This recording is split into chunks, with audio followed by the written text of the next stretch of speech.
Hello and welcome to another episode of Sports and Songs Podcast.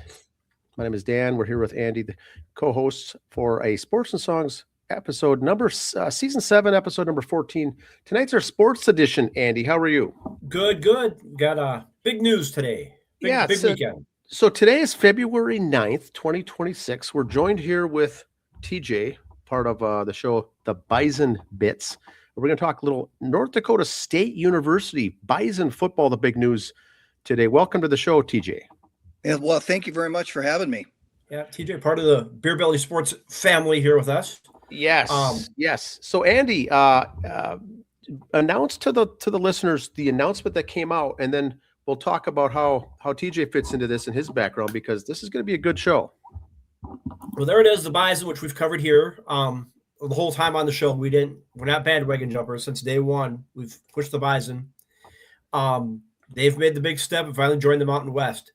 Kind of like Wednesday or Thursday, it was kind of like rumblings. And next thing you know, there was a press conference Monday morning, and they're in. That schedule's got to be revamped. Bison are in. Of course, they got to pay so many million to get out of this contract. There's so many million for that. They're printing money up there in football. But it's always been that concern. First of all, there was a big talk that Mountain West was going to take North Dakota State, South Dakota State, Montana State, all in one swoop, and go to, I think, 12 teams. But I think they took just the Bison for football only. Yes. So just for football only. Right. So TJ, do you think maybe they'll take the basketball teams later on, or is this just going to be a few years, or what have you heard? What I heard this morning from a couple reliable sources is the Bison have a big exhale right now in the football program, and Matt Larson said, let's just cross this bridge right now. It was a heck of an upfront investment to get to where they were. It's something they've been working on since about 2021. They started to explore some things and discuss some things. They hired some consultants to come in to just talk about their infrastructure, their physical plant, their stadium, how that would fit into the FBS landscape. And so this has been a baby step, and they finally got there. And there's no talk about any other sport joining the Mountain West. The Mountain West really needed to expand for football. That's what they really needed to do. They were, as you guys know, they weren't full boat like they were prior years, because they've lost some teams, Fresno State and San Diego State, for example, and Boise to the new Pac-10. So they needed somebody pretty quick, and the conversations that they've had prior just kept rolling. And right now it's just football. I think NDSU is happy they're in the Summit League. That's a solid basketball conference for men and women.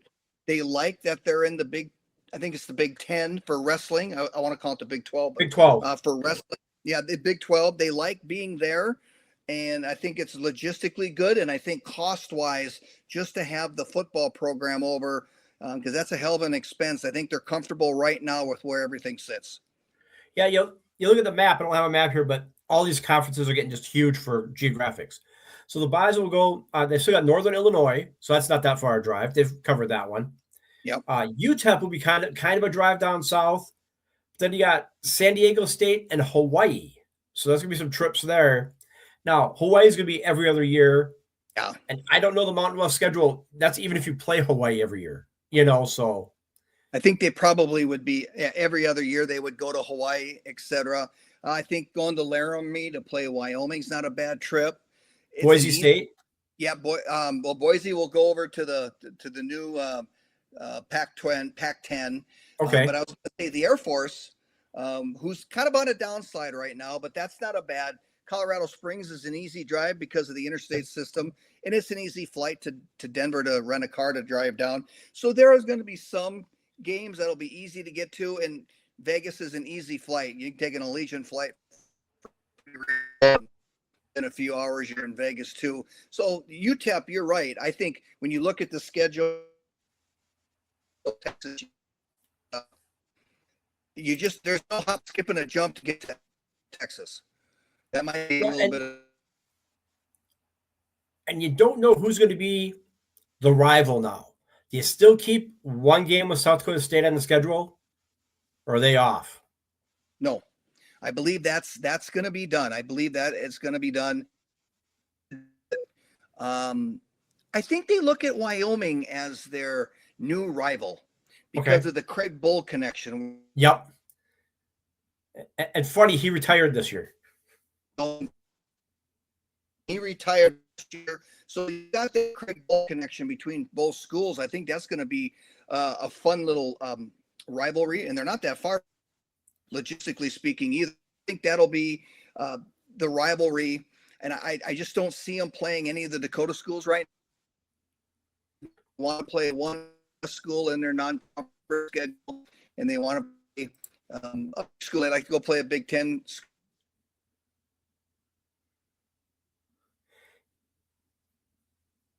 A little bit. Yeah, I got one thing here. I saw on the social medias. Montana Grizzly fans saying NDSU is now getting a home and home with Appalachian State, James Madison, Coastal Carolina, Oregon State, Washington State, Wyoming, Utah, Oklahoma State, Boise State, Delaware, Sam Houston, etc. I think James Madison's intriguing. If you follow Twitter enough and you start.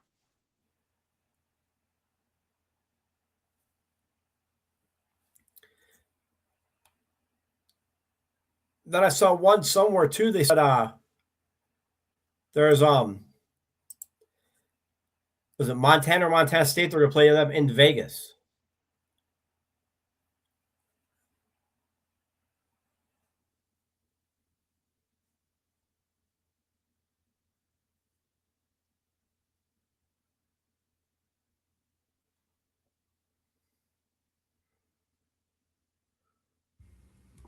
TJ, did you cut out there?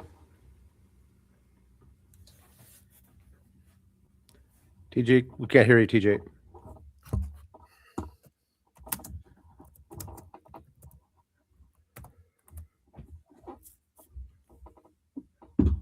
But I said I saw one thing where it said they might play Montana State in Vegas still in 27. Had that game scheduled. So I'm kind of curious to see if they'll keep those rivalry ones up like that. I don't know. We'll see what happens there. I'm just going to go back to a couple of the notes I got here. We'll wait for TJ's audio or our audio, whoever it is. I'd have a question too when you have a minute. Yeah, go ahead. What's your question, Dan? So typically they get an announcement like this, and they'll say they're joining a new conference, and it'll take effect, 3 years from this year or 2 years. Very rarely do you get one in January to say that it's going to take effect already this fall, because most of those schedules are done, or those contracts for home and away games are already done and they're locked in. So I was going to ask TJ, you might know yourself, Andy, how come this was catapulted right away to take effect already this year? I like it. I'm not saying it's wrong. Right. That's why it was weird. I looked a couple weeks ago and saw the Bison had a schedule up, roughly when they're going to play guys here this weekend. Times went in there. I was looking for us a tailgating schedule. Hey, when should we go? Yes.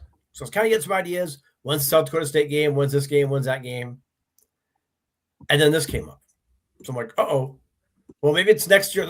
I know those really put ticket sales through the roof now. If you got one more final year, the farewell tour to the Missouri Valley Conference. But yeah, and what I'm comparing it to is St. Thomas was declared eligible to move up to Division I, and maybe the difference is because they went all of their sports all at the same time, and it took 2 years to get that lined up, or 3 years. Well, this is just football only, so maybe that's why it's able to do that.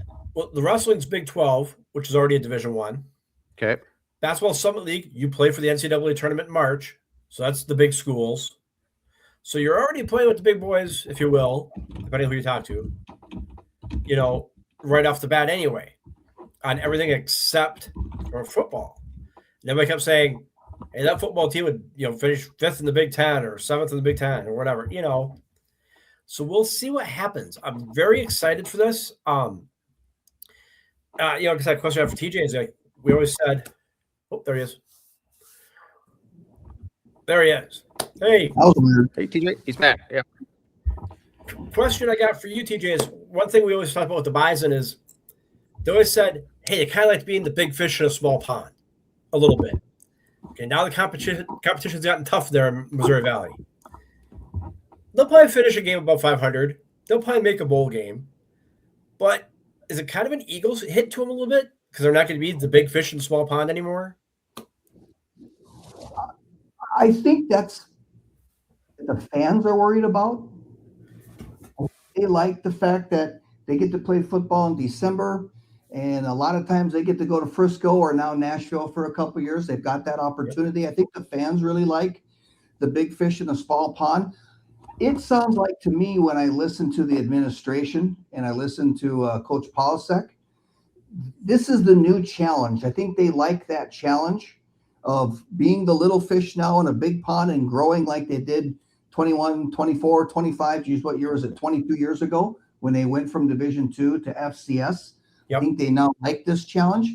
And I think that the thing that was brought up on Twitter by the administration and by Matt Larson, I thought was interesting is they look at NDSU as a brand, just like any University of Alabama would do or any pro sports team.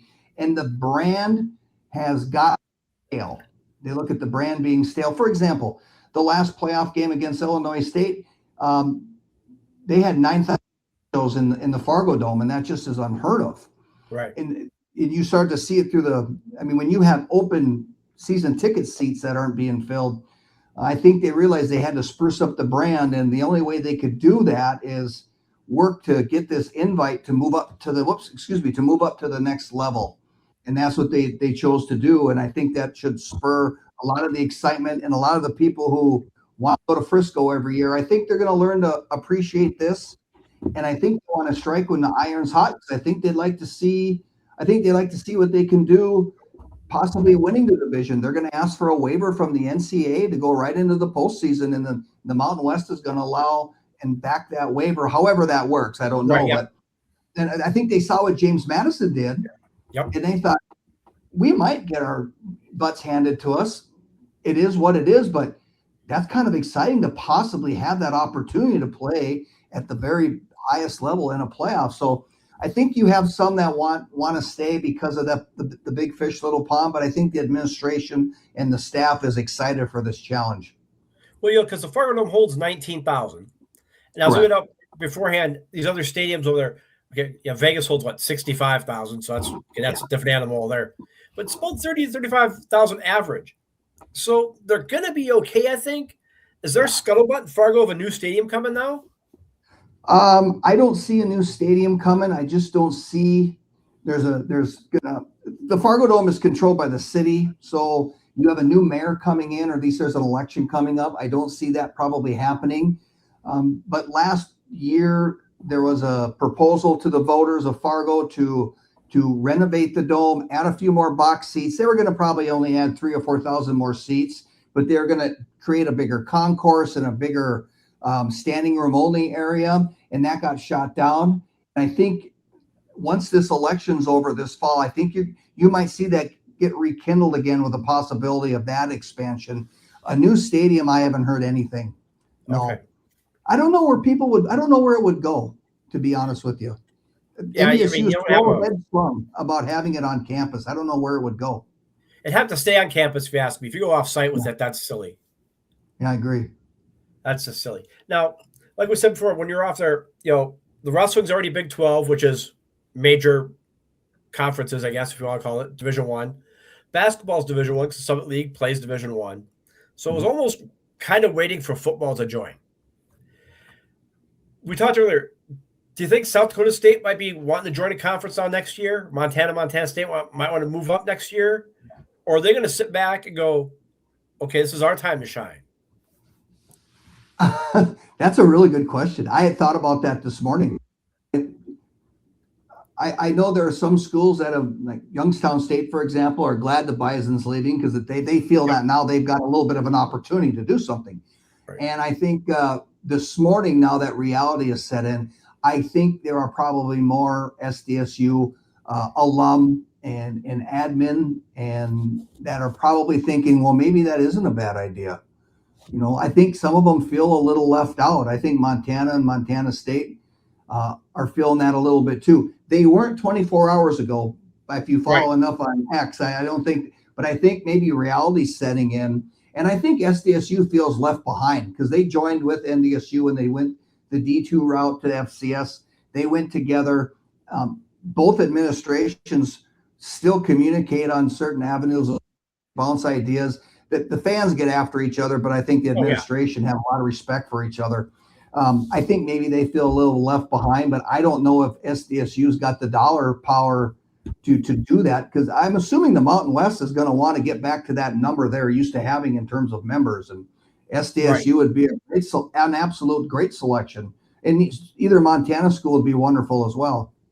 Right, because I mean, like I said earlier, geez, did the Bison keep that one rivalry game with the Missouri Valley School? Do you not? I'm kind of interested to see what schedule comes up, how this works. Now, recruiting for the Bison, which really was never a problem. Hey, you want a shot at the national championship game every year? Come on. That was kind of all you had to do. Then the Montana schools got going and SDSU got going. But now, hey, you want a chance to play in a bowl game? Or do you want to play for the tournament? So they got that stroke a little bit now. Is that going to help or hurt recruiting for South Dakota State, for North Dakota, for South Dakota? I think it's going to be a big plus for them. And in terms of outside of the power conferences, North Dakota State's isolated. There's nobody in the area, and I think they're really going to have an advantage just being where they are. I think that'll help a lot. And I think you're right.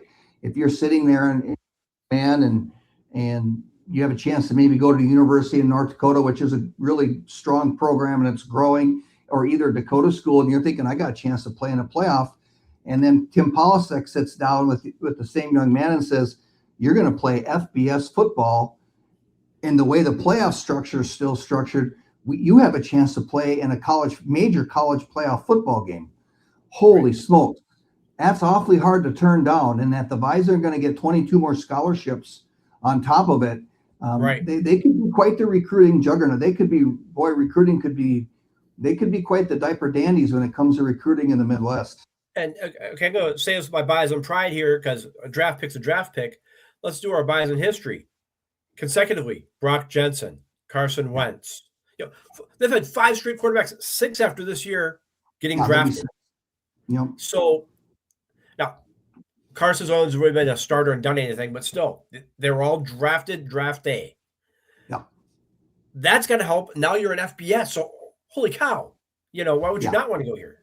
It's hard. Yeah, it'd be hard to say no to that. I mean, it really would hard to say no. And I don't know what the Bison are doing for recruiting. I mean, I know what they're doing, but they're doing a hell of a job of selling. They picked up a couple kids. One that was heavily recruited by Ole Miss and Florida and Florida State. They picked up some kids this year that I don't know how they've done it. I don't know how they sell or what training they have in sales. This kid didn't look at the weather at all. They're out recruiting some of these Power 5 conferences. It blows my mind what they've been able to do. There's a couple websites I go to and I watch these kids and I see NDSU's recruiting them, and then I see I don't know how many Big Ten schools and SEC schools, and then they end up going to North Dakota State. So you've just taken whatever they're doing to recruit, you've just amplified it even more. And I think you're right there. They're going to be able to recruit very, very well and really pinpoint what they need and what they want, and take it one step further into the portal. I mean, they're going to be able to really reach into the portal if something happens, and I think they're going to probably upset a lot of schools when they're done with the portal. And you look at the whole big picture too. Is if you're taking a kid, he says, "I'll go to NDSU instead of Florida." Okay, obviously, he's not a geography weather major to see that, but that's going to say a lot for the academics at NDSU too, if they want to go there for their academic part too. So that's hats off to the academics up there in Fargo. Yes, yeah, you're right. And I have a son that graduated from NDSU and has done really well, and he's very prepared for the future that holds, and that's what's coming for him. And so I know that's a good academic school, and you're right. That's something and I think the Bison sell that too. And they still take the attitude that, hey, there's some of us that are going to play at the next level at NDSU, but most of you are going to be professionals in something else, and the school's going to prepare you. Right. And a lot of the kids, I know from when I was there back years ago, a lot of those kids went to the CFL too for football. Yes. So it's not like NFL and that's it. A handful still go CFL. You got UFL now, so there's still multiple chances. If the Bison are getting kids drafted for the NFL. These other leagues, they're getting eyes on them. And I just think that's what's so wonderful about up there is the thing about it's great about the Bison when I was there, I just felt afterwards. That's the only game in town. Minneapolis is a 3.5 hour drive. This town's a 3.5 hour drive. Winnipeg for the Blue Bombers is a 3 hour. So you are it. You're the man. So that helps a lot too. Now you're gonna be a big Division I school. You're gonna get instead of the maybe we'll be the FCS school this year at ESPN. No, you might just be in the regular rotation now. You're gonna get more regular games, not we'll throw you on ESPN every now and then throw you a bone. No, you're gonna be on the main network now. So that's gonna help too for recruiting. It looks like the Mountain West signed a really nice TV deal. I don't know the dollars, but I know that CBS Sports and Fox Sports will have rights to it, and then there's another streaming service or two, and I can't think of it off the top of my head, but they're going to get their exposure on. So that's going to help the brand. If that's what they're always trying to do is improve the brand. That's another avenue that will improve that brand. And you're right about other avenues of professional sports. The Bison, they'll lose their local TV contract, but at one point they were on Valley News or KBLY, which was everywhere in the state of North Dakota. So I mean, they were the state's team, whether you want to admit it or not, and they were the pro sports team of the state. And that's what's going to help guys like me down here. Guys like me down here, you try to get the certain apps to watch it. Well, it's kind of hard to find them hit and miss here and there. You got 15 different apps to find your. Okay, now they're up with the regular ones. Okay, I just got to find which ESPN network they're on now. It's going to make that a little easier for that one. But yeah, you're absolutely right. If they were on ESPN Plus and it wasn't something that the Bison could get locally in terms of their coverage, trying to find it on ESPN Plus, and usually the production value wasn't very good on the ESPN Plus, and game never started on time. It was frustrating. So now you've just taken that, polished that on your resume as well. So there's too many positives and not enough negatives to think this is a good thing. Now, if I heard it right, NDSU, the school's getting a new president coming up now too, right? Yes, they have an interim president right now, but yes, they are in the process of a new one. So this could be his baby. He could mold this any way he wants. Just let's hope he knows what he's doing. This is going to help for applying for that job, Funny you say that, because I thought to myself when they were going to get a new president, I thought, gosh, they better light the candle on this on the FBS if there's a chance, because you never quite know what you're going to get. You never quite understand. Yep. I know the president's going to have to be on board, but how much on board are they really going to be? And they got a new interim president right now who was totally on board, and it sounds like he just let the athletic administration finish the deal, do what you got to do. And I always wondered if they tried to push that along before a new, because you're right, that will be his new baby, he or she, I should say. And hopefully whoever the new president is understands how important it is to the institution, because the Bison and football programs made the school a lot of money, not just the football program. They've really helped in terms of research as a research institution. It's done so much for the city of Fargo in the state of North Dakota. Hopefully the new president truly understands, what they're going to inherit. And the biggest thing I'm happiest about for all this, again, had family members go there. I went there for a year myself. The nation can finally pronounce Bison properly now. Yeah. Yes, Bison. Yes, they have to say it pronounce properly. It properly now. Get the respect we deserve. Yes, pronounce it. Yes, we deserve that respect. Yes, that's right. It properly. We got the rings and the trophies to show for football. We deserve the respect. That's right. Say it right, for heaven's sake. So that's right. Whoever's going to do a lot of the Bison games on the new Mountain West will better learn how to say it. I'm sure he's going to talk to you right now. Yeah. Well, that's all I got in this show. TJ, thank you for your time, and we'll listen for your show coming up the next few weeks, as I'm sure this is going to be a blowing up story from week to week to week, changing here. Yeah, I think there's going to be some fluidity to this as the come out. You'll see the schedules. It's going to be really interesting over the next so many weeks to see how this starts to develop in front of all of our eyes. Very exciting news. Yeah. And you can follow TJ on the Bison Bitz, NDSU Bison football at the Beer Belly Radio Network is where we borrowed him from tonight for the show. Thanks again, TJ, for coming on, because this is big news. Lots of things happening here with the Bison. And Andy has been talking. This is our 7th season on here. We have been talking Bison football the entire time. So a lot of stories, a lot of sports relating to North Dakota, Fargo, NDSU on our shows. So good stuff. A couple Bison got rings last night, so that's cool. Yes. Yeah. The Super Bowl rings. Yep. Yes. That is great too. Yeah. That's how does that just play out perfectly? You just had 2/5 of the starting Super Bowl champions were from NDSU on line, and then you get this announcement. Just sometimes the stars align just properly. That's right. You're welcome to stay on, put in your 2 cents. If not, I understand if you got things to do and go. We will. Thanks again, TJ. We'll cover some other stuff here now. I appreciate you guys. Yes, we'll talk again. Thank you. Thanks, TJ. Now, Andy. Here's another good part for me. The other day, Duke lost. Yes. Now, you lost to North Carolina, and we've talked about this whole storming the court thing. First of all, as son-in-law keeps pointing out to me, well, North Carolina only led for 0.4 seconds. I said, as long as you're leading when the scoreboard says 0, that's all that matters. Now, North Carolina stormed the court. They were at home. I guess there was some fisticuffs with the players and coaches for the Duke team. That part is uncalled for. That's wrong. Like we said, I'm not a big fan of storming the court. You've got a rivalry, but you're both ranked in the top 20. I don't get the storming the court thing. Again, it happened. Life goes on. I still don't get it. I don't approve. Not that I need my permission, but I don't get it. If Carolina hadn't won a game in 3 years and they finally beat them, yes. Woo, but you're a top 20 team too. Grow up. Boy, Andy, trailing the entire time, the entire game, it must have been just such a release then to win that. And then it was like the students 15-point just did it. It was halftime or something like that. Yeah.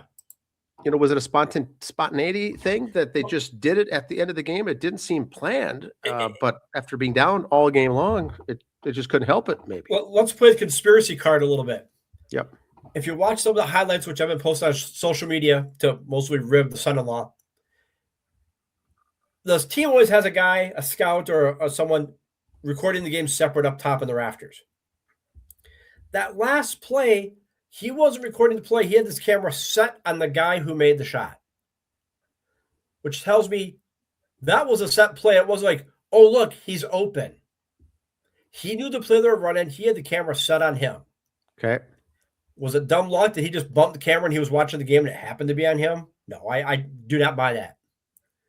But great play, great execution. The basketball gods were with North Carolina that night.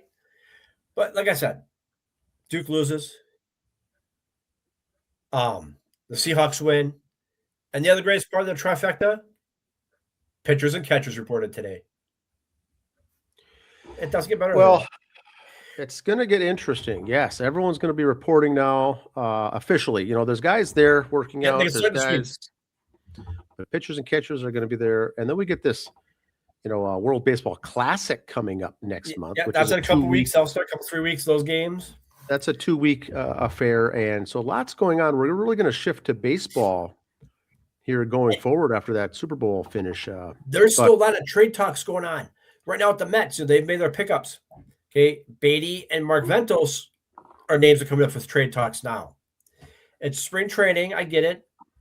And you could say what you will about the Baseball Classic, the World Baseball Classic. This also gives chance for other players to get an extra couple weeks to shine. Juan Soto was going to play a lot for the Mets in spring training anyway, but now he's in the World Baseball Classic, so he's definitely not eating at-bats from Johnny Johnson, who wants to play in the outfield and gets some at-bats, So these guys will have a chance to shine a little bit. Or they'll have a chance to get hurt, and a Ventos or a Beatty comes up as a trade offer. So this is a kind of an exciting part, too, at the World Baseball Classic. We will see. Yeah, like you said, it's you never know what the injuries. These are big name players, whether they're pitchers a couple years ago, or pitchers, or position players. There could be an injury that's going to in fact impact the team, the major league team, for the entire season, and it could be these backup sub university utility role guys that could see a major increase in playing time if someone does go down or hurt for a substantial amount of time. And I think the players this benefits the most, and maybe because it's a position near to my heart, that third string catcher who's going to get a lot more playing time, who can get the late season call ups. You saw what he did in spring training. That number 7 starter who you call up because, hey, we're on a 22 game stretch. Yep. Something like that. Spot starter.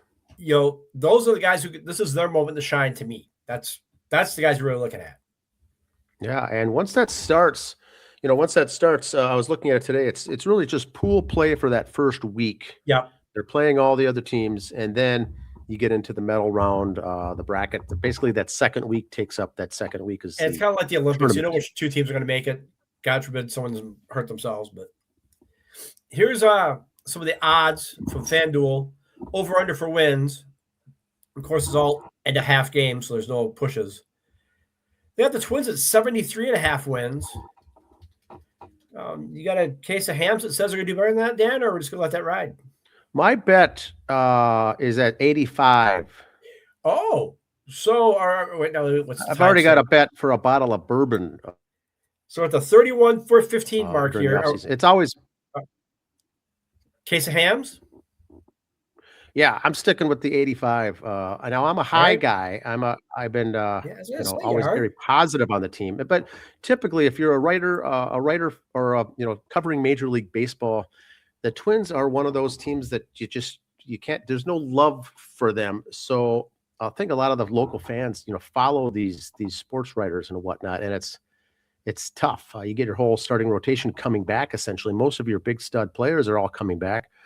The team hasn't changed that much, but yet if you ask someone, they'll say, I don't know if I want to watch the Twins this year because I won't know any of the names. Well, so that's the stuff I cover on those bonus episodes. We got one of those coming up here next week, but I'm locking in for the wins at 85 for the season. That's just a couple games over 500. It's going to be a fun season. They're young and they got a good mix of veterans picking up here in the offseason as well. Well, and here's the thing too is you look at here with the wins. Okay, they got the Mets at 90, Atlanta and Philadelphia 89. There's 3 teams in that division right there, 268 wins right there. It could happen where that could happen, where they just kind of beat each other up and beat the rest of the league up. But yeah, 3 teams right there, top 4. That's going to be a tough division to watch. And I'm not saying I'm a Mets fan. I'm just saying, look at that division. There's 3 teams right there in the top 4 or 5 spots. The thing that's interesting about Yankees this at 92 is wins, look at the Toronto White Sox. 88. Yankees at 92, Toronto 88, Boston 87, so Baltimore 85. So that's going to be a tough division according to these numbers, Check out the White Sox at the bottom. Yeah, 64. White Sox are making a lot of moves in the offseason with quality players, high-end players, big dollar players, and they're sitting down there at 64.5. That's another team to watch. I Colorado think, 51. That's that low-hanging fruit. It's like, oh, come on, they're not that bad, are they? So that's the sucker bet right there on that one too. Yeah, that's almost tough to win 51 games. Even if you're bad, very bad, you're going to probably win 60, and lose 100 games. But 51. Right. But yeah, they got Minnesota there, 73, a bunch of teams there in the middle, and then you get LA. So what we typically don't see when the season ends is a side by side of this beginning off season and then how they ended up. And we know that these bets are about 50% right. It's a crapshoot is really what it is. But I mean, you don't know on the team yet. You're putting this out there. The Dodgers at 103 wins. That's almost a sucker's bet too. And that could happen. But boy, it's interesting to see when these things come out. Detroit's going to be tough. So we'll see how it shakes out. But yeah, I'll do the Busch, a 30-pack of hams, 30-pack of hams cans on the Twins 85 wins, I think. What's your language there? Yeah, but I'll tell you, as a Mets fan at 90, I'm saying under. I really am. But I'd love to see them get it. Don't get me wrong. Yeah. Oh, yeah. But my wallet says under. My heart says, hell yeah.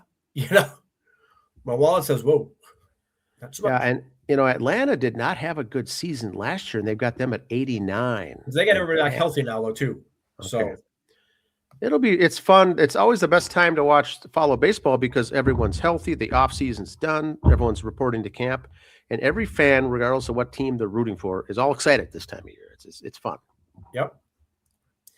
Puig was found guilty on charges of sports betting.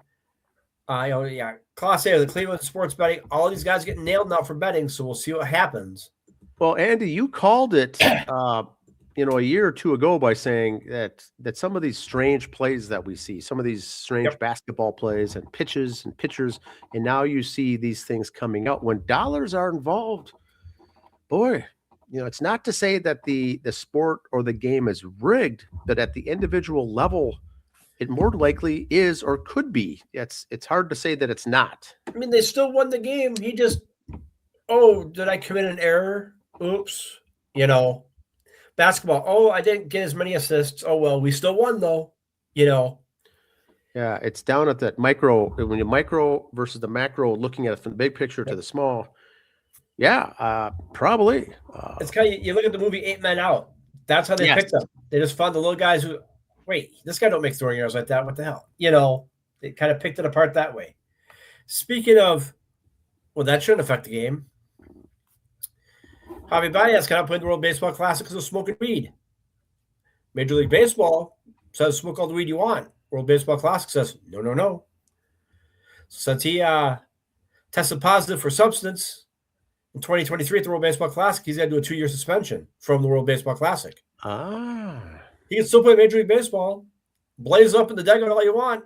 You can play baseball. Can't play World Baseball Classic. It gets to be tricky. I want to know if that forwards into the Olympics too, if these guys go to the Olympics. So we'll see. High school sports championships are starting up here this week, starting tomorrow.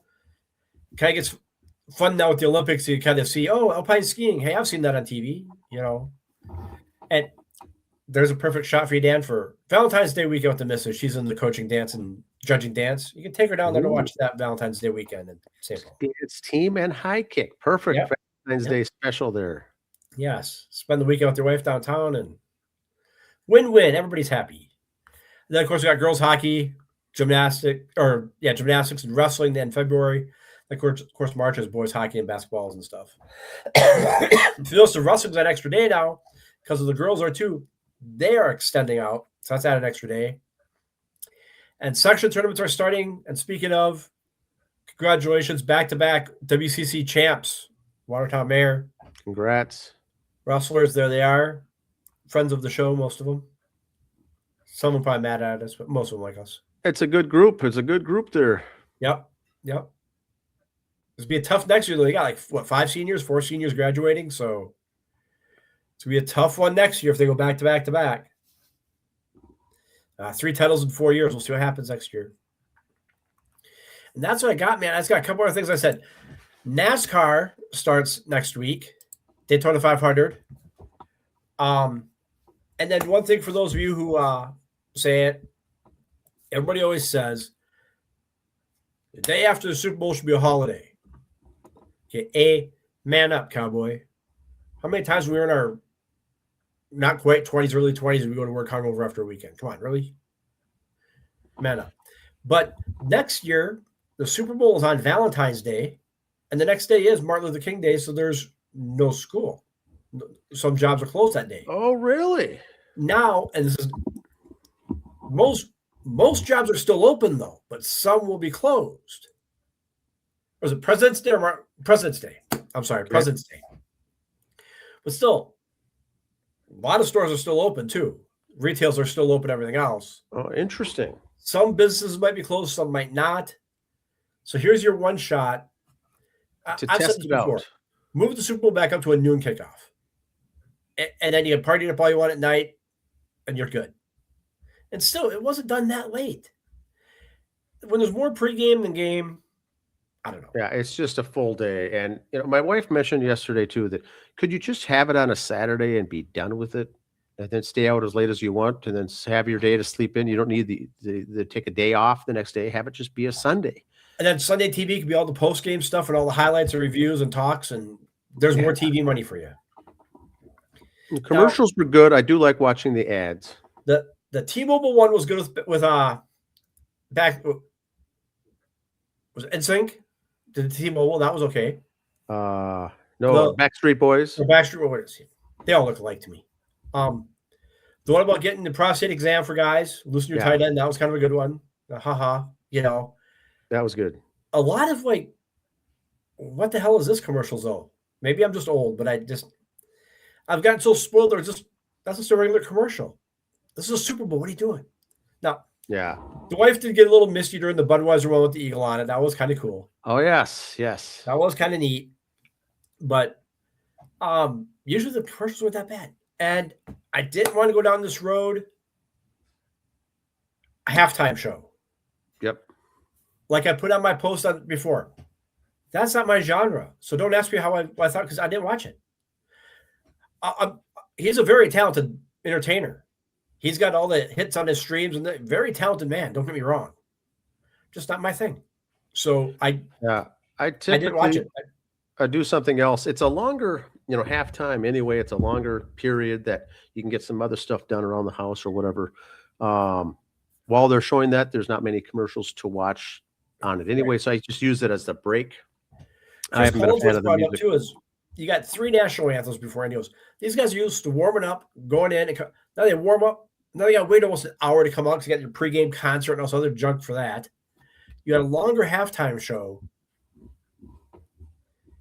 It's the one thing I liked about the Super Bowl is you and I talked about this. You're going to have a veteran or a long in the tooth quarterback. Yep. Sam Darnold that knows his way around. Never been in a Super Bowl, but he's been in the league. Drake May, new guy, second year. Have 2 years of being a starter behind him, has done very good. But now the bright lights are on. Everything's coming at you full force. It's a different story. So I picked Seattle just because that I thought Darnold, you're not going to have the nerves and jumpy as a young quarterback in there. Drake May is a good quarterback. In that setting, he was not. I was hoping they were going to bring in a backup quarterback. It just got to be. It would have been Josh. What's his name? Used to be the Pasternak guy from the Vikings. Oh, that's who it is. Okay, that's who was backup. Okay, so that would have been nice, I think, to see. But you can't talk about how good the one quarterback was versus the other. Darnold had an okay day, but he looked relaxed back there. May did not do good. But that defense from Seattle, it wouldn't have mattered who was back there. They would have been eaten alive. And that's where you get – that's a Super Bowl game right there. That's a top-notch performance. Darnold played a clean game. No turnovers, small – that's what he had to do. Brad Johnson has a ring. Flacco's got a ring. We don't need you to be the hero, they say. Just what's his name? The keys. You just run the team. I'm going to blank out. There's a lot of guys that aren't that good that have rings because they just you can get a Super Bowl ring. You don't need to be the star, the flashy quarterback. You just cannot make mistakes. And Darnold played exactly, I think, what they wanted him to do. Eli's got 2 of them. Regular season, he's just a few games over 500 in his career. He's got 2 rings, Hall of Fame. So it's a big deal. I did think the field looked awesome. Field was held up nice, and the weather was perfect. So it's fun to see. We go back to the Seattle baseball, going to the World Series and losing. Yep. Now you get football, going to the Super Bowl and winning for the city of Seattle. What a spectacular year they've had on the 2 major sports. Unreal. I'm going to say one crossover thing here about the halftime stuff. I heard about the other show, the Turning Point. Some people were ripping on the fact that Kid Rock was lip syncing. There was lip syncing going on. Here's my defense of that show. Not of Kid Rock, but of that show. Going, we're competing with this. We can't take a chance of having something go wrong. Now, well, he lip synced. Go back to the Super Bowl that Whitney Houston sang the national anthem. That was lip synced. Yeah. I guarantee most of those for the national anthem are all lip synced, just in case. It's so high risk. That good and have the sound check be perfect. I'm pretty sure it was lip synced or had something in the background going just in case a microphone went out. If you lip synced, I don't care because I didn't pay the ticket and I didn't pay to watch anything bad happening. Yeah, But you got to understand, I understand why they I can did see it. that. You know, but Yeah, it's different than Milli Vanilli on MTV lip syncing. You know, yeah, a you show paid is for a concert and you're you getting paid for a jammed. Okay, concert. then I'm upset. But But I thought it was a all right game. I mean, it was a blowout. I said somebody over the weekend. I said Seattle by 10. I had a shot. I was concerned at halftime. Like, oh my god. yeah, Okay, the running back. I'm glad he got the MVP with all those yards. He didn't get his touchdown, but I kind of wanted to be for a while 15-0. Are you going to give the kicker the MVP if it was 15-0? Are you going to give him the? is that even on the table for NFL for rules, or do they have it be a guy that's got to be on the field? 50% of the plays. A kicker's on the field for 5 or 6. You're a special teams cornerback. You make 2 interceptions. There's actually once it was the Dallas Cowboys. A player from the losing team was MVP. Yes, on defense. It was defense, I think, wasn't it? Okay. So Randy Jones or something. Yep. So it's not always the quarterback, which I'm glad this time wasn't, because you couldn't give it to Darnold. No way. No. And then they had decent numbers, but not till the fourth quarter. So no.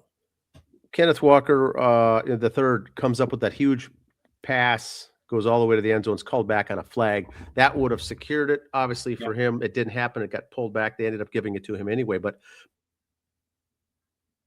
boy, the game that Seattle's punter had, the game that Seattle's kicker had, the number of points that kicker broke, that was a record for points. And I think the regular season and the playoffs. New England's punter too kept them in the game. They were just going back and forth. So it was a field position game. So those guys, Kenneth Walker did excellent, but they did say that it's been so long since a running back got it who didn't score a touchdown. He didn't have a single touchdown. He had a lot of receiving yards, a lot of rushing yards, and I would say he's the MVP, but I thought they were going to go with the defense for Seattle, a player or two or something.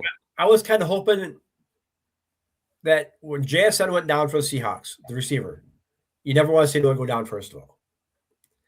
I was like, man, if they could throw a couple to Cooper Kupp, because when the Rams won it, Cooper Kupp was the MVP of that game. If you get MVP with 2 different teams, I thought of that too. If he came up with a couple good plays, or a receiver had a touchdown or a couple touchdowns, he could have been it. That would have been really wild. But 2 teams, 2 MVPs, and wasn't a quarterback. That would have been cool. Yep. Now, Andy, that's what I got, man. Busy week in sports. Yep. Baseball coming up, NASCAR coming up. UFL starts 6 weeks from Thursday. First games. From Friday. We got the Olympics going on. That's another full week. We got the World Baseball Classic. Baseball pitchers and catchers report. Next week, games begin. We're going to see the trades, the free agent wire, and things like that happening in baseball. Now, I do have something for you, Andy. A stat of the week. Yes. Can you name the baseball pitcher who threw one person did this? It's our trivia question for the day. Okay. One pitcher threw a complete game shutout to get the win. And because he was nationally with no DH, batted and also hit a home run in said game. This person did this feat in 3 different decades. Can you name the pitcher? Okay, let me think what pitcher had a good enough career to go 3 decades like that. Yeah, correct. Just to pitch 3 decades. So pitch 3 decades and okay, Baumgartner didn't pitch long enough to do that. Bartolo Colon. I think he hit 3 decades. He had enough other record. Could be Maddox, Greg Maddox, not Mike. I don't know if Greg Maddox pitched that long. Oh, Greg Maddox. Here's our answer. Steve Carlton, lefty. So just to reiterate how wild this is, you're on the mound going 9 innings, pitching a complete game, which we don't hear of nowadays at all, a shutout to get the win. And in the batter's box, you hit at least one home run in that game. He did it in 3 decades. He did it 4 times. And he did it 4 times. Twice in the 80s? Unreal. Oh my gosh. I mean, that's a wild stat. I don't care who you are. That is some wild stuff there. Steve Carlson had Cy Young winning 20-some games on a 50-win team. Oh my, yes. That's awesome. All right. Anything else? No, we went over our contracted hours here. I hope the guys don't mind. But well, thanks for TJ coming on the show there. Yes. Very insightful stuff. Try to catch his show, Bison Bitz. Yeah, especially with the schedule coming up. Follow him. He's going to have all that stuff. He's a lead guy, good guy to have on our side there with lots of coverage there from Bison Nation. That's right. All right, have a good week. We'll see you next week. Bye.